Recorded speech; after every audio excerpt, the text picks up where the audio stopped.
नमस्कार, आप देख रहे हैं के न्यूज नेशनल और मैं हूं आपके साथ में शोभित पाठक। तो रुक करते हैं महत्वपूर्ण सुर्खियों पर। पीएम मोदी ने विपक्ष पर कसा तंज, बोले कुछ लोगों को ही वायदे करो, ज्यादातर लोगों को तरसाकर रखो। भाजपा का स्थापना दिवस पर वोट बैंक की राजनीति से लेकर परिवारवाद पर बोले पीएम मोदी, विपक्ष पर साधा निशाना।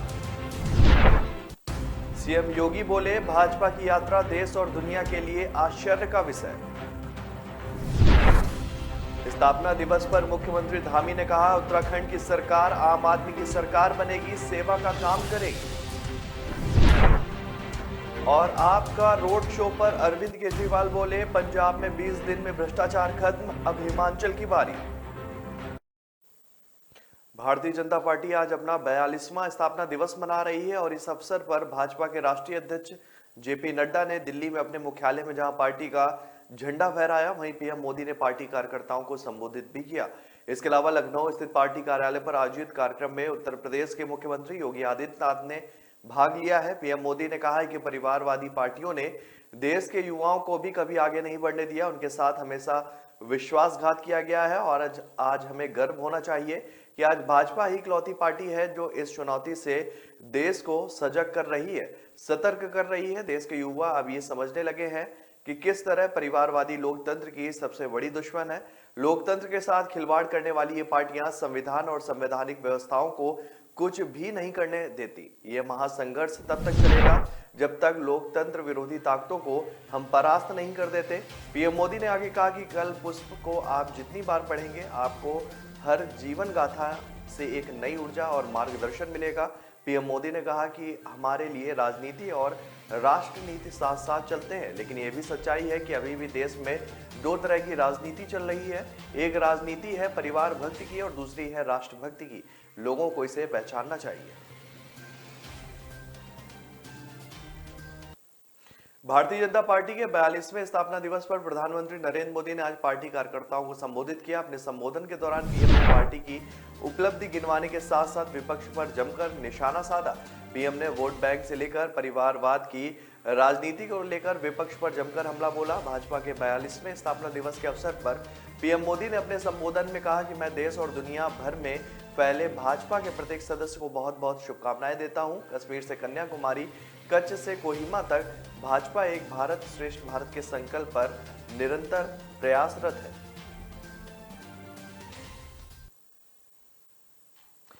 भाजपा के 42वें स्थापना दिवस के उपलक्ष्य पर बुधवार को प्रदेश मुख्यालय पर सुबह 9 बजे सीएम योगी आदित्यनाथ और प्रदेश अध्यक्ष स्वतंत्र देव सिंह ने ध्वजारोहण किया। इस मौके पर पार्टी की ओर से डॉक्टर भीमराव अंबेडकर की जयंती तक चलने वाली समसत्ता सप्ताह की शुरुआत भी की गई। इस मौके पर मुख्यमंत्री योगी आदित्यनाथ ने प्रदेश मुख्यालय में कार्यकर्ताओं को संबोधित किया। मुख्यमंत्री योगी आदित्यनाथ ने कहा कि भाजपा की यात्रा देश और दुनिया के राजनीतिक विश्लेषकों के लिए आश्चर्य का विषय है। ये यात्रा बहुत कुछ कह देती है। मुख्यमंत्री योगी आदित्यनाथ ने आगे कहा कि भारतीय जनसंघ की स्थापना का उद्देश्य यही था कि हमें सत्ता की राजनीति नहीं, हमें भारत के लिए समर्पण का भाव पैदा करने वाले लोगों को एक राजनीति दल के रूप में आगे बढ़ाने का कार्य करना है। सीएम योगी ने माइक्रो डोनेशन अभियान के तहत अपनी ओर से निधि भी भेंट की।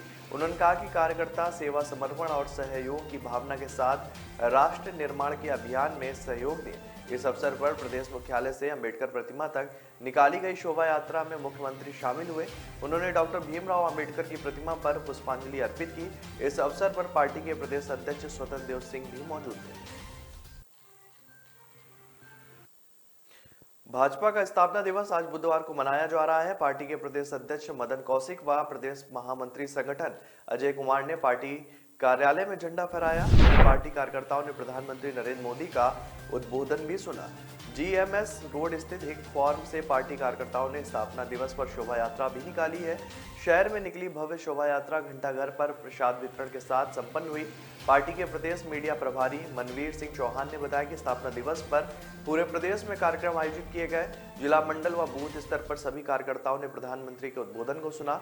वहीं जीएमएस रोड स्थित कार्यालय स्थल पहुंचे मुख्यमंत्री पुष्कर सिंह धामी ने सबसे पहले सभी कार्यकर्ताओं को स्थापना दिवस की बधाई दी। इस दौरान उन्होंने अपने कार्यकर्ताओं की उपलब्धियां भी गिनाई, विभिन्न क्षेत्रों में किए गए कार्यों को दी जानकारी और मुख्यमंत्री सिंह धामी ने कहा कि उत्तराखंड की सरकार आम आदमी की सरकार बनेगी, घर घर तक जाने का काम करेगी। बतौर सीएम उत्तराखंड सरकार सेवा काम करेगी। भाजपा के लिए सत्ता केवल सेवा का संकल्प होती है। उन्होंने कहा कि सरकार बनाकर जनहित से जुड़े सभी कार्यों को बहुत तेजी से विस्तार दिया जा सकता है। लोग चुनाव में कहते थे कि भाजपा नहीं आएगी, लेकिन कार्यकर्ताओं की मेहनत के दम पर भाजपा दोबारा बहुमत के साथ सत्ता में आई। आम आदमी पार्टी के राष्ट्रीय संयोजक और दिल्ली के मुख्यमंत्री अरविंद केजरीवाल व पंजाब के मुख्यमंत्री भगवंत सिंह मान का हेलीकॉप्टर जो है कांगड़ी धार में लैंड हुआ। विक्टोरिया ब्रिज से रोड शो शुरू किया गया। अरविंद केजरीवाल ने सीएम जयराम ठाकुर के गृह जिला मंडी से चुनावी शंखनाद किया। समर्थकों की भारी भीड़ को संबोधित करते हुए दिल्ली के मुख्यमंत्री अरविंद केजरीवाल ने कहा कि आज आपने दिल खुश कर दिया। चारों ओर झंडे ही झंडे। हम आम आदमी हैं, हमें राजनीति नहीं काम करना है, देशभक्ति हमें आती है। दिल्ली से भ्रष्टाचार खत्म किया गया। 20 दिन में पंजाब में भ्रष्टाचार खत्म हो गया। यकीन नहीं होता तो वहां अपने रिश्तेदारों से पूछो, कोई रिश्वत नहीं मांगता, जो पैसा खाएगा सीधा जेल जाएगा। अब हिमाचल में भ्रष्टाचार खत्म होगा। दिल्ली में सरकारी स्कूल शानदार कर दिए गए। सरकारी स्कूलिंग को ठीक किया गया है। अब हिमाचल की चाबी आपके हाथ में है। केजरीवाल ने 5 मिनट में संबोधन खत्म कर दिया। पंजाब के मुख्यमंत्री भगवंत सिंह मान ने कहा कि 5 साल के बाद आपकी बारी आ जाती है, तब भगवान की राजनीतिक गंदगी की सफाई करने के लिए झाड़ू भेजता है। बुनियादी सुविधाओं को वोट दें। जब से पंजाब नतीजे आए हैं तो भाजपा कांग्रेस बोल्ड है, तीसरा विकल्प नहीं आ सकता। 20 दिन हुए पंजाब में हमारी सरकार बने हुए और काम करने की नीयत होनी चाहिए। इनकी नीयत नहीं थी। दोनों पार्टियां परिवारवाद को बढ़ावा दे रही हैं। जिसे चन्नी को हराया वह मोबाइल रिपेयर की दुकान में काम करता है। सिद्धू मजीठिया को आम लोगों ने हराया है। अब आम लोगों का ही समय आ गया है। तो ब्रेक पर जाने से पहले रुक करते हैं महत्वपूर्ण सुर्खियों पर। पीएम मोदी ने विपक्ष पर कसा तंज, बोले कुछ लोगों को ही वायदे करो, ज्यादातर लोगों को तरसाकर रखो। भाजपा का स्थापना दिवस पर वोट बैंक की राजनीति से लेकर परिवारवाद पर बोले पीएम मोदी, विपक्ष पर साधा निशाना। सीएम योगी बोले भाजपा की यात्रा देश और दुनिया के लिए आश्चर्य का विषय। स्थापना दिवस पर मुख्यमंत्री धामी ने कहा उत्तराखंड की सरकार आम आदमी की सरकार बनेगी, सेवा का काम करेगी। और आपका रोड शो पर अरविंद केजरीवाल बोले पंजाब में 20 दिन में भ्रष्टाचार खत्म, अब हिमाचल की बारी। न ऐश का न द्वेष का, यह दंगल है देश का। सुलगती समस्याओं के जुलसते सवालों का होगा दंगल देश का। प्रशासन के प्रश्नों को लेकर होगा दंगल देश का। शिक्षा, स्वास्थ्य, समाज, कानून और व्यवस्था के आज क्या है हालात। सोमवार से शुक्रवार रोज रात 8 बजे जलपा क्षत्रिय के साथ दंगल देश का। ब्रेक के बाद फिर स्वागत है आपका। रुक करते हैं आगे की खबरों पर। देश के करोड़ों लोगों को खाद्य सुरक्षा देने वाली भारत की योजना ने अंतर्राष्ट्रीय मुद्रा कोष की दाद बटोरी है। मुद्रा कोष ने एक रिपोर्ट में कहा है कि प्रधानमंत्री गरीब कल्याण अन्न योजना ने कोरोना महामारी के दौरान देश को अत्यधिक गरीबी की जद में जाने से बचाए रखा। IMF ने अपने एक शोध में पाया कि 2019 में भारत में अत्यधिक गरीबी आय $1.9 से कम का स्तर 1% से कम है। महामारी वर्ष 2020 के दौरान भी यह उसी स्तर पर बना रहा। इसमें मुख्य योगदान प्रधानमंत्री नरेंद्र मोदी की खाद्य सुरक्षा योजना का रहा। रिपोर्ट में कहा गया है कि प्रधानमंत्री गरीब कल्याण अन्न योजना के कारण कोरोना काल में भी भारत में अत्यधिक गरीबी के स्तर में कोई भी वृद्धि नहीं हुई है। IMF ने महामारी, गरीब और असमानता भारत के सबूत शीर्षक से एक अध्ययन रिपोर्ट तैयार की है। इसमें देश में गरीबी का अनुमान लगाया जाता है। अत्यधिक गरीबी की सीमा रेखा 1.9 से $3.2 प्रति व्यक्ति प्रतिदिन आय वाले लोग और खपत की असमानता के अनुमान पेश किए गए। वर्ष 2004 से 2005 से लेकर 2020-21 तक की तुलना पर आधारित है। इन अनुमानों में पहली बार खाद्यान्न सब्सिडी का गरीबी व असमानता पर प्रभाव का भी आकलन किया गया है। महामारी पूर्व के वर्ष 2019 में अत्यधिक गरीब का स्तर 0.8% था और खाद्य सुरक्षा कार्यक्रम का प्रभाव यह हुआ कि महामारी वर्ष 2020 में भी उसी स्तर पर बना रहा। खाद्य सब्सिडी के बाद असमानता का स्तर अब 0.294 है। महाराष्ट्र को लेकर एक बार फिर से सियासी अटकलें तेज हो गई हैं। केंद्रीय मंत्री नितिन गडकरी के अपने गृह राज्य की सियासत में सक्रिय होने की खबरों के बीच बीती रात राकपा प्रमुख शरद पवार के दिल्ली स्थित निवास पर रात्रि भोज हुआ है और इसमें गडकरी के अलावा कांग्रेस विधायक व शिवसेना नेता संजय राउत भी मौजूद रहे। इस बीच राकपा प्रमुख शरद पवार ने बुधवार को संसद भवन में प्रधानमंत्री नरेंद्र मोदी से मुलाकात की। रिपोर्ट के मुताबिक पीएम नरेंद्र मोदी व राकपा प्रमुख पवार के बीच यह मुलाकात करीब 20 मिनट चली। महाराष्ट्र विधानसभा के पहली बार निर्वाचित विधायकों को लोकसभा सचिवालय द्वारा आयोजित एक प्रशिक्षण में शामिल होने के लिए दिल्ली बुलाया गया है। इस मौके पर शरद पवार ने इन्हें मंगलवार रात डिनर पर आमंत्रित किया था। यह प्रशिक्षण 5 व 6 अप्रैल को रखा गया है। मंगलवार शाम को राज्यसभा सदस्य राउत ने इन विधायकों को अपने निवास पर चाय पर बुलाया था। महाराष्ट्र के वरिष्ठ कांग्रेस नेता पृथ्वीराज चौहान ने कहा कि इस मौके पर हमने भी रात्रि भोज रखा। यह सब मात्र सौजन्य से भेंट है। महाराष्ट्र को लेकर भाजपा लगातार सक्रिय है। रूस यूक्रेन युद्ध और बूचा नरसंहार पर बुधवार को विदेश मंत्री एस जयशंकर ने लोकसभा में बड़ा बयान दिया। उन्होंने कहा कि हम पहले दिन से संघर्ष के खिलाफ हैं और हमारा मानना है कि खून बहाकर मासूमों की जान लेने से कोई समाधान नहीं निकलता है। कूटनीति ही किसी भी विवाद का सही हल है। हम यूक्रेन की हर संभव मदद कर रहे हैं। यूक्रेन में भारत किसकी वकालत कर रहा है, इस सवाल पर उन्होंने कहा कि भारत अपने हितों को देखते हुए फैसला ले रहा। विदेश मंत्री ने कहा कि बूचा में आम नागरिकों की हत्या एक निंदनीय अपराध है। यह एक गंभीर मसला है। इसकी स्वतंत्र एजेंसी द्वारा जांच होनी चाहिए। उन्होंने कहा कि यूक्रेन संघर्ष का वैश्विक और भारत की अर्थव्यवस्था पर काफी प्रभाव पड़ा है। ऐसे में हर देश अपनी नीतियां बदल रहा है और इस युद्ध के परिणामों का आकलन कर रहा है। हम भी तय कर रहे हैं कि हमारे लिए राष्ट्रीय हित में सबसे अच्छा क्या है। उन्होंने कहा कि ऐसे समय में जब ऊर्जा की लागत बढ़ रही है, हमें यह सुनिश्चित करने की आवश्यकता है कि भारत में आम नागरिकों पर ज्यादा बोझ ना पड़े। भारत की ओर से बार बार एडवाइजरी जारी करते रहने पर विदेश मंत्री ने कहा कि यह जब युद्ध की आशंका गहरा रही थी, हम यूक्रेन में भारतीयों की लगातार एडवाइजरी जारी कर रहे थे। अगर हमारी एडवाइजरी अप्रभावी थे तो युद्ध शुरू होने से पहले 4000 लोग भारत क्यों लौटे। हमने जिस तरह से 20,000 लोगों को यूक्रेन से निकाला है, ऐसा कोई भी देश नहीं कर पाया है। हम दूसरों के लिए प्रेरणा बने। उन्होंने कहा कि छात्रों की मानसिकता को समझने की जरूरत है। जब हम एडवाइजरी जारी कर रहे थे तब सरकारों और विश्वविद्यालयों को भरोसा था कि स्थितियां सुधर जाएंगी। लोग भी यही सोच रहे थे। छात्र मित्रों से बात कर रहे थे, जब मैं नहीं जा रहा तो वह क्यों जा रहे हैं। खाने पीने की चीजों से लेकर पेट्रोल डीजल तक के दाम लगातार बढ़ रहे हैं। महंगाई की पहले से ही मार झेल रही देश की आम जनता को इससे हाल फिलहाल राहत मिलने की कोई भी उम्मीद नहीं है। दूसरे शब्दों में कहें तो अभी जनता को महंगाई के और भी झटके लगने बाकी हैं। इसका पहला संकेत अमूल के एमडी RS सोडी ने दिया है। अभी हाल ही में अमूल का दूध महंगा हुआ था और अब एक बार फिर से इसमें इजाफे के आसार दिखने लगे हैं। कंपनी के अधिकारियों की माने तो जिस हिसाब से एनर्जी, रसद और पैकेजिंग लागत बढ़ रही है, दूध के दाम में बढ़ोतरी करने के अलावा और कोई दूसरा विकल्प नहीं है। कंपनी के एमडी RS सोडी ने कहा कि कीमतें कम तो बिल्कुल भी नहीं हो सकती, बल्कि ये ऊपर जाने वाली हैं। गौरतलब है कि इससे पहले 1 मार्च 2022 को भी अमूल ने दूध की कीमत में 2 रुपए प्रति लीटर का इजाफा किया था। अब इस बार इसके दाम कितने बढ़ोतरी में की जाएगी, ये तो आने वाला समय ही बताएगा। सोडी के बयान से इतना तय हो गया है कि दूध उपभोक्ताओं को जल्द ही एक और बड़ा झटका लगने वाला है। श्रीलंका इन दिनों भारी आर्थिक संकट का सामना कर रहा है। यहाँ महंगाई चरम पर पहुंच गई है और ऊर्जा से लेकर खाने पीने व अन्य आवश्यक वस्तुओं तक का संकट खड़ा हो गया। इस बीच जरूरी दवाओं की आपूर्ति भी खतरे में आ गई है और श्रीलंका में स्वास्थ्य सुविधाएं भी प्रभावित हो रही हैं। ऐसे में पड़ोसी देश की मदद के लिए भारत श्रीलंका को जरूरी दवाएं भेजी हैं। इसके बाद श्रीलंका की नेशनल आई हॉस्पिटल के डायरेक्टर ने भारत को दवाएं उपलब्ध कराने के लिए धन्यवाद कहा है। उन्होंने कहा कि समय पर मदद मिलने से स्वास्थ्य सुविधाओं में के कामकाज को सुनिश्चित किया जा सका। नेशनल आई हॉस्पिटल के डायरेक्टर दम्मिका ने बताया है कि देश में घनघोर आर्थिक संकट के बीच जरूरी दवाओं की उपलब्धता घट रही थी और स्वास्थ्य सुविधाएं भी प्रभावित हो रही थी। ऐसे में भारत ने हमारी बड़ी मदद की है। हमारी अधिकांश दवाएं भारत से ही आ रही हैं और इसके लिए मैं उन्हें धन्यवाद देता हूं। तो ब्रेक पर जाने से पहले रुक करते हैं महत्वपूर्ण सुर्खियों पर। पीएम मोदी ने विपक्ष पर कसा तंज, बोले कुछ लोगों को ही वायदे करो, ज्यादातर लोगों को तरसाकर रखो। भाजपा का स्थापना दिवस पर वोट बैंक की राजनीति से लेकर परिवारवाद पर बोले पीएम मोदी, विपक्ष पर साधा निशाना। सीएम योगी बोले भाजपा की यात्रा देश और दुनिया के लिए आश्चर्य का विषय।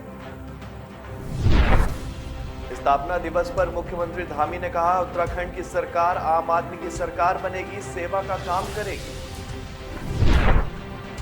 और आपका रोड शो पर अरविंद केजरीवाल बोले, पंजाब में 20 दिन में भ्रष्टाचार खत्म, अब हिमाचल की बारी। न ऐश का न द्वेष का, यह दंगल है देश का। सुलगती समस्याओं के जुलसते सवालों का होगा दंगल देश का। प्रशासन के प्रश्नों को लेकर होगा दंगल देश का। शिक्षा, स्वास्थ्य, समाज, कानून और व्यवस्था के आज क्या है हालात। सोमवार से शुक्रवार रोज रात 8 बजे जलपा क्षत्रिय के साथ दंगल देश का। ब्रेक के बाद फिर स्वागत है आपका। रुक करते हैं आगे की खबरों पर। प्रधानमंत्री नरेंद्र मोदी भाजपा की संसदीय दल की बैठक में शामिल हुए। इस दौरान पीएम ने सांसदों से पार्टी की स्थापना दिवस से लेकर 20 अप्रैल तक केंद्र सरकार की महत्वपूर्ण और महत्वाकांक्षी योजनाओं का प्रचार प्रसार करने और जनता के बीच जाकर काम करने के लिए कहा है। और इस बैठक में केंद्रीय गृह मंत्री अमित शाह, बीजेपी अध्यक्ष जेपी नड्डा सहित केंद्रीय मंत्री और दोनों सदनों के पार्टी के सांसद भी मौजूद थे।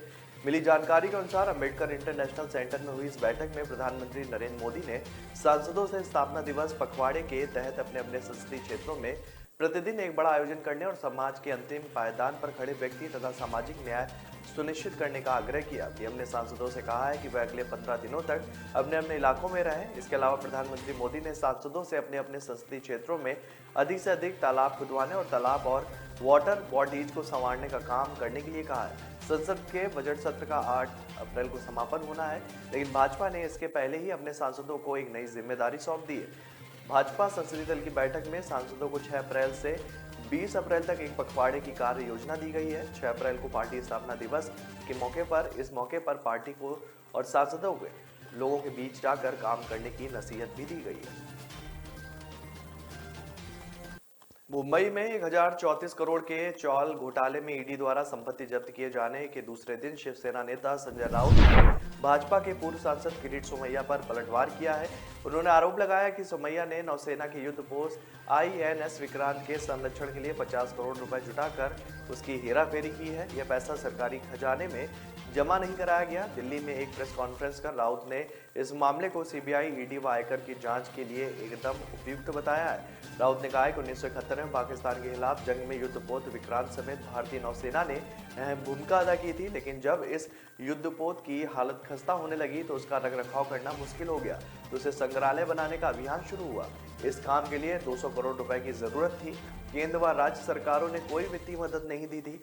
तब देश भर में विक्रांत के संरक्षण के अभियान चले थे। महाराष्ट्र के सभी दल के नेता दिल्ली आकर तत्कालीन रक्षा मंत्री AK एंटनी और प्रधानमंत्री से उन्होंने मुलाकात की थी। किरीट सोमैया भी उस अभियान का हिस्सा थे। शिवसेना नेता संजय राउत ने आरोप लगाया कि सोमैया ने INS विक्रांत के लिए धन जुटाने के लिए अभियान शुरू किया था। सेव विक्रांत के नाम से चलाए गए अभियान में सोमैया ने अपने कार्यकर्ताओं से चंदा एकत्रित करने के लिए कहा था। पिछले 2 वर्षों से लगातार कुमाऊं के पिथौरागढ़ लिपुलेख मार्ग से कैलाश मानसरोवर यात्रा संचालित नहीं हुई है और इस बार भी अब तक कोई हलचल नहीं दिखाई दे रही है। इसे लेकर पूर्व मुख्यमंत्री हरीश रावत ने चिंता जाहिर की है। उन्होंने सोशल मीडिया पर इस संबंध में अपनी बात रखी। हरीश रावत ने कहा कि 2 वर्ष कोरोना संक्रमण के कारण यात्रा का संचालन नहीं हो पाया तो यह समझ में आता है, लेकिन इस बार भी यात्रा के संचालन को लेकर कुछ सुनाई नहीं दे रहा है। यह एक चिंता का विषय है। आखिर इसमें इतनी सुस्ती क्यों है? सोशल मीडिया प्लेटफॉर्म पर हरीश रावत ने कहा कि जब से सिक्किम से कैलाश मानसरोवर यात्रा प्रारंभ हुई है तब से निरंतर एक लॉबी इस कोशिश में है कि कुमाऊं मंडल की ओर से संचालित यात्रा रूट को छोड़ दिया जाए। चीन भी नहीं चाहता कि इस यात्रा का संचालन इस रूट से हो, क्योंकि यह काला पानी के जिस इलाके से होकर गुजरती है। चीन सीमा विवाद के उस प्रसंग को उकसाने में भी नेपाल के पीछे है। चीन के लिए असुविधाजनक होते हुए भी हमारे लिए एक बेहतर मार्ग भी कैलाश मानसरोवर का यह यात्रा मार्ग उपलब्ध करवाता है। न जाने क्यों केंद्र सरकार अभी इस मामले पर ध्यान नहीं दे रही। बिहार में सत्तारूढ़ नीतीश कुमार नीत NDA सरकार में सब ठीक नहीं चल रहा है। प्रमुख घटक दलों जदयू व भाजपा नेताओं के बयानों में हालिया तल्खी से लगने लगा है कि सियासी तलवारें खिंच रही हैं। पहले नीतीश कुमार के राज्यसभा में जाने और उपराष्ट्रपति पद मिलने की चर्चा चली, उसका जदयू ने साफ खंडन किया। अब नीतीश कुमार CM बने रहने पर सवाल उठा तो फिर जदयू ने खड़े शब्दों में कहा कि जब तक नीतीश कुमार CM रहेंगे तब तक ही बिहार में NDA रहेगा। उधर बिहार भाजपा अध्यक्ष संजय जायसवाल का कहना है कि नीतीश कुमार अभी भी CM है। वे 2025 के बाद रहेंगे या नहीं, यह नहीं कहा जा सकता। जायसवाल के बयान पर जनता दल यूनाइटेड ने तीखी प्रतिक्रिया दी है। जदयू नेता और बिहार के मंत्री विजेंद्र प्रसाद यादव का कहना है कि नीतीश कुमार को लेकर हम कोई समझौता नहीं करेंगे। तब नीतीश कुमार CM है, तब तक ही बिहार में राष्ट्रीय जनतांत्रिक गठबंधन कायम है। यादव के इस बयान का साफ अर्थ है कि जदयू भाजपा के किसी नेता को सीएम के रूप में स्वीकार नहीं करेगी। दरअसल भाजपा नेता जायसवाल ने कहा है कि नीतीश कुमार अभी सीएम हैं, वे 2025 के बाद रहेंगे या नहीं कहा जा सकता। इस पर विजेंद्र यादव का कहना है कि 2020 के बिहार विधानसभा चुनाव में एनडीए ने नीतीश कुमार के चेहरे पर चुनाव लड़ा था। जीत भी नीतीश कुमार के नाम पर ही मिली है। इस जनादेश से खिलवाड़ नहीं किया जा सकता है। लखनऊ विकास प्राधिकरण के द्वारा बुधवार को ठाकुरगंज और महानगर थाना क्षेत्र में बिना मानचित्र के अनाधिकृत रूप से भवन का निर्माण को तोड़ने के लिए कार्रवाई शुरू की गई है। महानगर थाना क्षेत्र के न्यू हैदराबाद में आर्य कन्या पाठशाला स्कूल के पास अपार्टमेंट पर जून 6 प्रवर्तन अधिकारी राजीव कुमार के नेतृत्व में तोड़ने की कार्रवाई शुरू हुई है। उन्होंने यह अपार्टमेंट अंडरवर्ल्ड माफिया मकबूल अहमद का बताया है। राजीव कुमार के मुताबिक अंडरवर्ल्ड माफिया मकबूल अहमद इस वक्त फरार है। अपार्टमेंट को तोड़ते समय उनके परिवार का कोई भी सदस्य मौके पर नहीं मिला। इस अपार्टमेंट में 10 फ्लैट और एक दुकान है। उधर ठाकुरगंज थाना क्षेत्र के सलमान गार्ड में फरीदा बेगम ने 2000 वर्ग मीटर तक 3 मंजिला का एक मकान बिना मानचित्र के बनवाया था। इसके साथ ही चौथे तल पर भी निर्माण कराया गया। इस अवैध निर्माण पर एलडीए ने फरीदा बेगम को नोटिस जारी किया है। सुनवाई के बाद न्यायालय ने अवैध निर्माण को तोड़ने का आदेश दिया था, जिस पर बुधवार को सुबह ईडी के कमलजीत सिंह के नेतृत्व में कार्रवाई शुरू की गई और मकान को ढाया गया। तो फिलहाल इस बुलेटिन में मेरे साथ इतना ही। आगे की खबरों के लिए बने रहिए के न्यूज नेशनल के साथ। तब तक के लिए नमस्कार। पीएम मोदी ने विपक्ष पर कसा तंज, बोले कुछ लोगों को ही वायदे करो, ज्यादातर लोगों को तरसाकर रखो। भाजपा का स्थापना दिवस पर वोट बैंक की राजनीति से लेकर परिवारवाद पर बोले पीएम मोदी, विपक्ष पर साधा निशाना। सीएम योगी बोले भाजपा की यात्रा देश और दुनिया के लिए आश्चर्य का विषय। स्थापना दिवस पर मुख्यमंत्री धामी ने कहा, उत्तराखंड की सरकार आम आदमी की सरकार बनेगी, सेवा का काम करेगी। और आपका रोड शो पर अरविंद केजरीवाल बोले, पंजाब में 20 दिन में भ्रष्टाचार खत्म, अब हिमाचल की बारी।